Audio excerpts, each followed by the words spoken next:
Hello बच्चों, स्वागत है आप सभी का Vidyashree coaching classes YouTube channel में।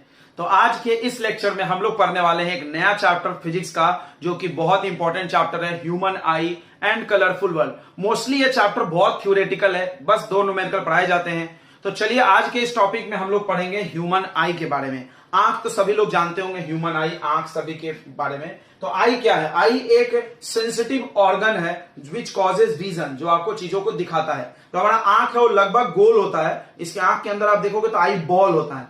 तो उस आई बॉल का जो डायमीटर है बच्चों, डायमीटर समझता है यहां से यहां तक, वो 2.3 सेंटीमीटर अप्रोक्सीमेटली होता है। आप ये नंबर याद रखेंगे, ये diameter of eye ball is 2.3 centimetre. ये ह्यूमन आई का डायग्राम बनाया हुआ है, ठीक है। इस ह्यूमन आई का जो ये बाहर से जो आपको व्हाइट वाला उठा हुआ पार्ट जो दिख रहा है ना आंखों का, उसको हम लोग कॉर्निया बोलते हैं बच्चों। ये जो बाहर का द बल्जिंग पार्ट, बल्ज यानी उठा हुआ, the bulge part of human I is cornea, उसको कॉर्निया बोलते हैं। कॉर्निया का जो लेयर होता है वो ट्रांसपेरेंट होता है, इससे लाइट अंदर घुस सकती है, और लाइट अंदर घुसती है, थोड़ा सा रिफ्रैक्शन होता है मीडियम चेंज होने की वजह से, और वो अंदर जाती है। यहां पर जो गैप दिख रहा है आपको बच्चों, यहां पर एक लिक्विड होता है एक्वस ह्यूमर, एक्वस ह्यूमर, और यहां पर आंख में एक लिक्विड है, उसका नाम क्या है? Vitreous humour. ये दोनों लाइट्स का काम होता है लाइट को रिफ्रैक्ट करना और उसकी इंटेंसिटी को थोड़ा सा डिक्रीज कर देना। उसके बाद आप देखिए आंख में ये जो ब्लैक कलर का बनाया हमने, ये आपका है, इसका मसल्स का नाम है आइरिस। आइरिस, हमारे आंख में बच्चों दो मसल्स होते हैं, दो मांसपेशियां होती है, एक आइरिस और दूसरा तो नाम से ही पता चल रहा है सिलियरी मसल्स। हमारे आंख में दो इनवोलेंट्री मसल होते हैं। इनवोलेंट्री मतलब जो आपके इच्छा के अनुसार नहीं चलते हैं। पहला आइरिस है, तो आइरिस आपने सामने से जो ये दिखता है ऐसा दिखता है बच्चों, ध्यान दीजिए। ये आपका आंख है और ये बीच में काला सा छेद दिखता है, और ये ब्लैक कलर का आपने ऐसा ऐसा देखा होगा। तो ये सामने से ऐसा गोल दिख रहा है, बट साइड से ऐसा दिखता है। दिस इज आइरिस, ये आइरिस है। और ये जो बीच में जो छेद है, इसी में से लाइट अंदर जाता है, और इसका नाम है बच्चों प्यूपिल। क्या नाम है इसका? प्यूपिल। तो आप प्यूपिल क्या है? आइरिस के बीच में जो छोटा सा होल होता है, जिसमें से लाइट जो होता है आंखों के अंदर घुसता है, उसको हम लोग प्यूपिल बोलते हैं। तो हम लोग एक एक करके काम भी समझेंगे। What is iris? Iris is a muscle, iris is a muscle which changes the size of प्यूपिल। तो आइरिस बच्चों, इसके काम को हम लोग समझते हैं। आइरिस क्या है? एक मसल्स होता है आपके आंखों में, वो ऐसा दिखता है सामने से। देखिए जो गोल दिख रहा है ना काला वाला, वो आइरिस है। वो अलग अलग कंट्री के लोगों की आइरिस का कलर अलग अलग होता है। जैसे फॉरेनर्स का ब्राउन होता है, किसी का नीले कलर का होता है, हम लोग का ब्लैक है। तो आइरिस एक मसल्स है, इनवोलेंट्री मसल, जो अपनी इच्छा के अनुसार नहीं चलता है। जब हम लोग ब्राइट लाइट में जाते हैं, ज्यादा उजाला में से धूप में चले गए, तो ब्राइट लाइट में आप जाओगे तो उस समय आइरिस कॉन्ट्रैक्ट हो जाता है। आइरिस कॉन्ट्रैक्ट होगा तो इसके बीच का जो प्यूपिल है वो छोटा हो जाएगा, और छोटे से होल में बहुत सारा लाइट जा सकता है, बिकॉज वहां पे बहुत सारे लाइट्स हैं और आपको विजन दिखाई देता है, ठीक है। यानी प्यूपिल छोटा रहता है ब्राइट लाइट में, आइरिस कॉन्ट्रैक्ट तो प्यूपिल स्मॉल। और वापस जब हम डिम लाइट में आते हैं, मान लीजिए हम धूप में से रूम में आ गए, तो धूप में से रूम में आएंगे तो क्या होगा? अब रूम में लाइट कम है तो प्यूपिल को बड़ा होना पड़ेगा ताकि सफिशिएंट लाइट पहुंच सके, तभी आपको चीजें दिखेंगी। तो जब आप डिम लाइट में आते हो तो आइरिस रिलैक्स हो जाता है, और रिलैक्स होने का मतलब होता है वो लार्ज साइज का प्यूपिल कर देगा, और तब आपको चीजें दिखेंगी। और एक चीज इसमें होता है कि जब अचानक से आप ब्राइट से डिम लाइट में आते हो तो थोड़ी देर आपको कुछ चीजें नहीं दिखती और आपके सामने ब्लैक ब्लैक आंखों के सामने अंधेरा हो जाता है। उसका कारण भी यहीं पे छुपा है, क्योंकि जब आप ब्राइट लाइट में होते हो तो प्यूपिल छोटा होता है, और जब आप डिम लाइट में आते हो तो प्यूपिल बड़ा होता है। तो छोटा से बड़ा हो जब तक होते रहता है, उतनी देर तक आपको चीजें क्लियरली दिखाई नहीं देंगी, क्योंकि छोटे से छेद में डार्क रूम में सफिशिएंट लाइट नहीं पहुंच पाता है आंखों तक। ये हो गया बच्चों आइरिस का काम। यानी सीधे भाषा में बोल सकते हो iris control the size of प्यूपिल।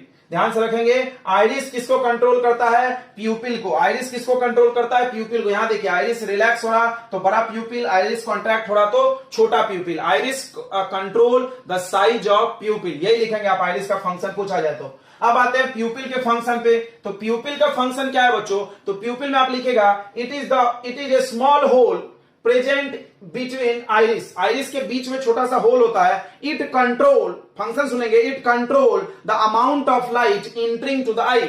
हमारे आंखों में जाने वाले लाइट को कंट्रोल करता है कि कितना जाना चाहिए। छोटा रहेगा तो कम जाएगा, बड़ा रहेगा तो ज्यादा लाइट जाएगा। ये लाइट को कंट्रोल करता है। अब आते हैं हम लोग बच्चों सिलियरी मसल पे। आपकी आंख का सबसे इंपॉर्टेंट कोई मसल्स है, कोई पार्ट है, तो वो है सिलियरी मसल। सिलियरी मसल क्या करता है, आपके आई लेंस को दबा करके मतलब कॉन्ट्रैक्ट करता है, रिलैक्स करता है। आई लेंस को दबा के मोटा करता है, छोटा करता है, और उससे आपका फंक्शन को फोकल लेंथ चेंज करता है, और इसको बोलते हैं हम लोग पावर ऑफ एकोमोडेशन। बच्चों याद करेंगे, power of accommodation. What is power of accommodation? तो पावर ऑफ एकोमोडेशन क्या है? The process of changing the focal length of eye lens by using ciliary muscle. Ciliary muscle के मदद से आंख के लेंस के फोकस को चेंज करने के प्रोसेस का नाम है पावर ऑफ एकोमोडेशन। तो सिलियरी मसल का क्या काम है? तो सिलियरी मसल आंख के लेंस का फोकल लेंथ को एडजस्ट करता है ताकि आप दूर की और पास की चीजों को देख पाते हैं। इसको हम लोग थोड़ा डिटेल में समझेंगे बच्चों। तो होता क्या है कि जब सिलियरी मसल कॉन्ट्रैक्ट हो जाए, देखो बच्चों कोई भी मसल जब कॉन्ट्रैक्ट होता है ना तो चीजें घटती हैं। तो जब सिलियरी मसल कॉन्ट्रैक्ट हो जाएगा तो वो आंख के लेंस को ऐसा दबा देगा, आंख का लेंस मोटा हो जाएगा। ध्यान रखेंगे, आंख का लेंस मोटा होगा, मोटा होने से उसकी फोकस घट जाती है, और फोकस घट जाएगी तो पास की चीजें दिखेंगी।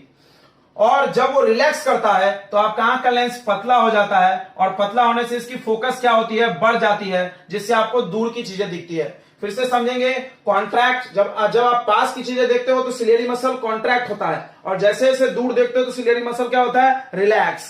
कॉन्ट्रैक्ट रिलैक्स, इस तरह से काम करता है। तो सिलियरी मसल आंख के लेंस को कॉन्ट्रैक्ट और रिलैक्स करके focus of eye lens change करता है। अब आते हैं आई लेंस। हमारे आंख के अंदर का जो लेंस है वो कांच का नहीं बना है, वो प्रोटीन का बना हुआ है, और वो फ्लेक्सिबल है, फ्लेक्सिबल। उसके फोकस चेंज हो सकती है, वो मोटा पतला होता है। जब पास का देखना है तो थिक हो जाता है, और दूर का देखना है तो थीन हो जाता है, पतला हो जाता है। इससे हम लोग पास और दूर की चीजों को देख पाते हैं। This process is called power of accommodation. यानी सिलियरी मसल का काम है पावर ऑफ एकोमोडेशन को कराना। ठीक है, आई होप आपको क्लियर हो गया होगा। अब आते हैं आंख के जो लास्ट में जो लेयर बना हुआ है, इसका नाम है retina. Retina acts like screen. Retina screen की तरह काम करता है। जो यहां से लाइट चल के आती है बच्चों, वो लाइट यहां पर मिलती है, रेटिना पे मिलती है, और यहीं पर इमेज बनता है। याद रखना, रेटिना पर ही इमेज फॉर्म होता है। जो लाइट रेज लेंस से रिफ्रैक्ट होने के बाद रेटिना पर आके इंटरसेक्ट होती है, टकराती हैं, और वहां पर इमेज बनता है। रेटिना पे जो इमेज बनता है वो उल्टा होता है, रियल एंड इन्वर्टेड। याद रखेंगे, रेटिना जो इमेज बनाती है वो रियल और इन्वर्टेड होता है। ये सवाल हो सकता है कि रेटिना पे इमेज कैसे बनता है, जबकि हमको चीजें तो सीधे सीधे दिख रही हैं, बट रेटिना पे उल्टा बनता है, और उल्टे इमेज को सीधा करने का काम ब्रेन का होता है। जो ऑप्टिक नर्व के थ्रू ब्रेन के पास सिग्नल पहुंचता है तो ब्रेन उसको सीधा करके दिखाता है। रेटिना पर उल्टा इमेज बनेगा, और रेटिना पे लगे हैं बच्चों दो टाइप के सेल्स होते हैं। एक होता है रॉड सेल्स और दूसरा होता है कोन सेल्स। इसका नाम याद करेंगे। रेटिना पे लाइट सेंसिटिव सेल्स होते हैं। लाइट सेंसिटिव मतलब जैसे ही लाइट गिरेगा तो इलेक्ट्रिक इंपल्स बनाना चालू कर देती है सेल्स। तो दो प्रकार के सेल्स होते हैं, एक रॉड्स और दूसरा कोन्स। दो प्रकार के सेल होते हैं। इन सेल का काम क्या होता है, जैसे रेटिना पे लाइट फॉल होगा, दे प्रोड्यूस इलेक्ट्रिक इंपल्स, और ये इलेक्ट्रिक इंपल्स ऑप्टिक नर्व के थ्रू होते हुए ब्रेन को जाता है, और ब्रेन इमेज को सीधा करके दिखा देता है बच्चों। अब आते हैं यहां पे दो स्पॉट के नाम है yellow spot. Yellow spot is present at the centre of retina. Yellow spot retina के सेंटर पे होता है। It is most sensitive point of retina. ये रेटिना का सबसे ज्यादा सेंसिटिव पॉइंट है। यहां पे रॉड्स और कोन्स की संख्या बहुत ज्यादा होती है, और यहां पर बनने वाला इमेज बहुत क्लियर होता है।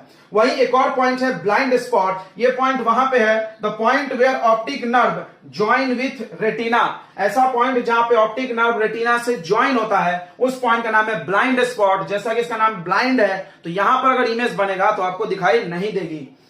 और अब बात करते हैं रॉड्स और कोन्स की। रॉड्स जो होता है बच्चों, वो डिम लाइट में काम करता है। जैसे कि आप अंधेरे रूम में जाओ तो व्हाइट और ब्लैक में चीजें दिखती हैं। तो व्हाइट और ब्लैक जो दिख रहा है वो किस सेल की वजह से दिख रहा है, थोड़ा सा भी लाइट मिलेगा तो रॉड इलेक्ट्रिक इंपल्स प्रोड्यूस करेगा, और डिम लाइट में चीजों को दिखाने में रॉड मदद करता है। बट रॉड में एक लिमिटेशन है कि वो कलर नहीं दिखाता। जैसे आप चांदनी रात में रोड से जा रहे होगे तो रोड के आजू बाजू की चीजें या तो व्हाइट या तो ब्लैक दिखती है, कलर तो नहीं दिखता है, बिकॉज उस समय आपकी आंखों में रॉड्स काम कर रहा होता है। वहीं बच्चों कोन्स कब काम करता है, तो ऑब्वियसली ब्राइट लाइट में। जब आप ज्यादा लाइट में, जैसे अभी आपको मोबाइल पर सारी चीजें कलरफुल दिख रही होंगी, तो आपकी आंख का कौन सा सेल काम कर रहा है, तो बच्चों कोन्स काम कर रहा है। तो कोन्स क्या करता है, कलर को भी दिखाने में मदद करता है। तो ये पूरे ह्यूमन आई के हमने एक्सप्लेन कर दिया है, और मिलते हैं अगले वीडियो में और पढ़ेंगे डिफेक्ट्स ऑफ विजन। तो अगला वीडियो मिस मत कीजिए। मिलते हैं अगले वीडियो में। Good luck.